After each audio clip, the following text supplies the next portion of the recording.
কেনেকৈ ৰাখিমনে? আমাৰ নিজৰে ভয় নাই। আজি যোৱা 2 বছৰৰ পৰা আমি এই গছডালৰ তলতেই আছো।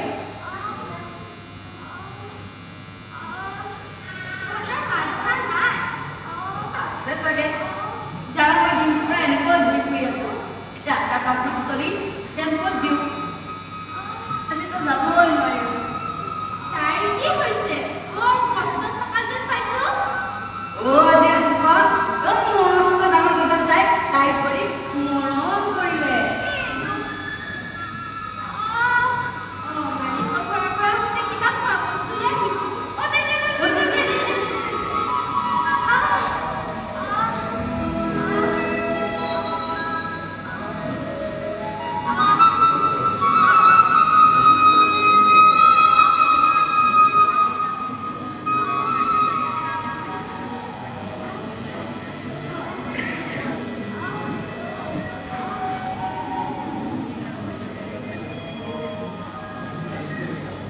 কি হৈছে জুমনা?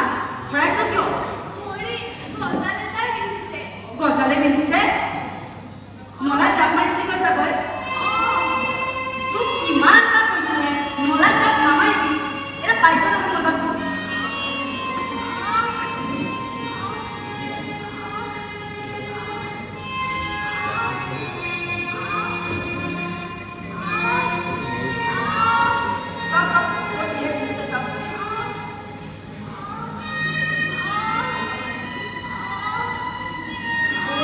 ভগৱান, ইমান ডাঙৰ গজাল। এতিয়া বাৰু কেনেকৈ উলিয়াই যায়? টেনচন ল'ব নালাগে। মই উলিয়াই দিম। তই যদি উলিয়াবই পাৰ, তাতে কিয় উলিয়াই নিদিলি? কিমান যে বিহুত কষ্ট পাই আছে তাই। ইমান কষ্টকে উলিয়াব গৈছিলি জানো? ঐ মৰম, দে উলিয়াই দে। ইয়াৰ লগত লাগি থাকি লাভ নাই। দে উলিয়াই দে। মই বৰ্তমান আমি জানো প্ৰব্লেমত আছো কি আছিলে এইটো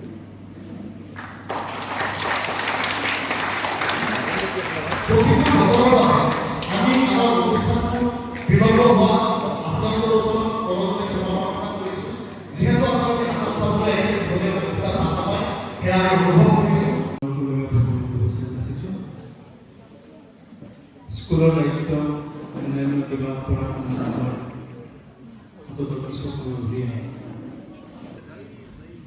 শিশু বিদ্যালয়খনৰ শিক্ষয়িত্ৰী শিক্ষক তথা অংকুৰণ গতিকে এই অনুষ্ঠানটো আৰম্ভ কৰিলে পুনতে মই তেওঁলোকলৈ আন্তৰিক শুভেচ্ছা জ্ঞাপন কৰিছোঁ।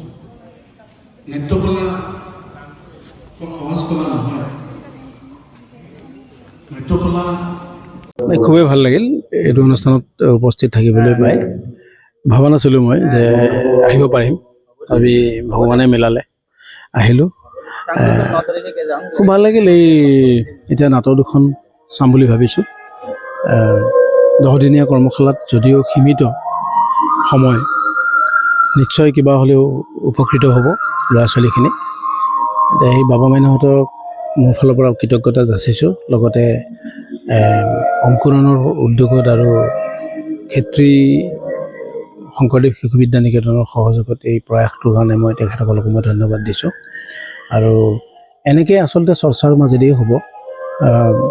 কাৰণ এই ডিমৰীয়া অঞ্চলটোত নাটকৰ প্ৰভাৱ নোহোৱা নহয়, কিন্তু আমাৰ অগ্ৰজবিলাকক, আমাৰ নতুন চামক যদি আমি এনেকৈ কৰ্মশালাৰ মাজেদি আগ্ৰহী নকৰোঁ নাটকৰ প্ৰতি, সংস্কৃতিৰ প্ৰতি, বেলেগেতো কৰিব নোৱাৰে। গতিকে সেইটো প্ৰয়াসটো মই খুব ভাল পাইছোঁ।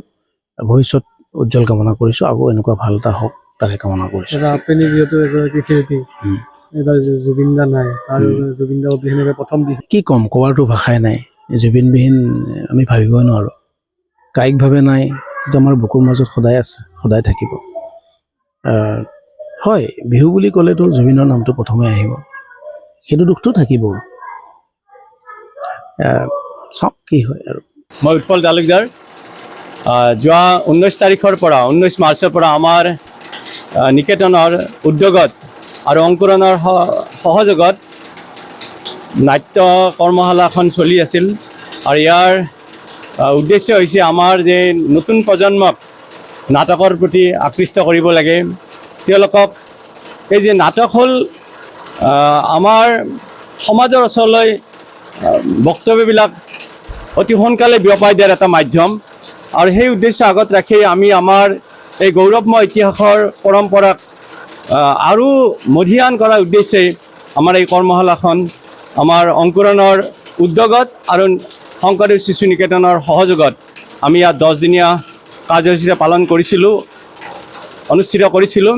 আজি অন্তিম দিন আৰু আমি 2খন নাটক আজি পৰিৱেশন কৰিবলৈ আমাৰ ছাত্ৰ ছাত্ৰীসকলে ইয়াত সাজু হৈছে। ইতিমধ্যে এখন নাটক আৰম্ভ হৈছে, ছাত্ৰ ছাত্ৰীসকলে কৰি আছে।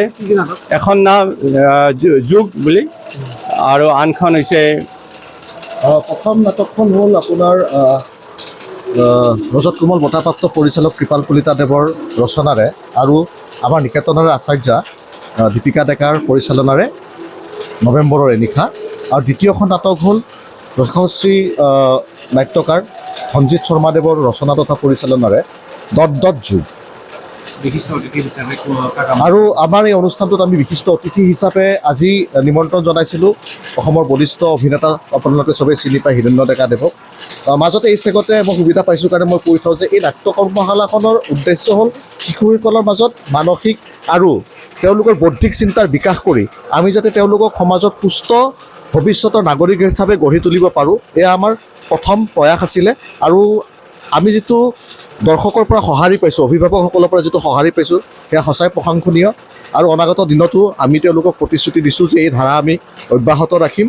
আৰু আমাৰ এই অনুষ্ঠানটো 10 দিনীয়া কাৰ্যসূচীৰ যদিও অনুষ্ঠান আছিলে, আমি চেষ্টা কৰিছিলোঁ যে ৰাষ্ট্ৰীয় নাট্য বিদ্যালয়ৰ পৰাও যদি কোনোবাই আহি আমাক প্ৰশিক্ষণ দিয়াব পাৰে, তো আমি আপোনালোকক জনাবলৈ পাই সুখী হৈছোঁ যে ৰাষ্ট্ৰীয় নাট্য বিদ্যালয়ৰ স্নাতক ভাস্কৰ বৰুৱা আৰু মণিমালা বাইদেউ আহি আমাক ইয়াতে ল'ৰা ছোৱালীখিনিৰ ক্লাছ লৈছিলে।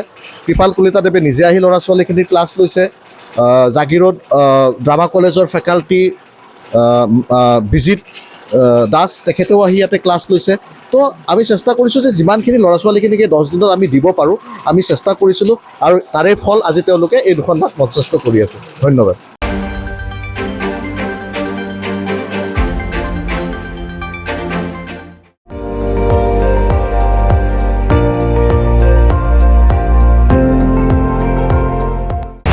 আপুনি চাই আছে ND24, সৰ্বশ্ৰেষ্ঠ নহয় সৰ্বোত্তমৰ দৌৰ।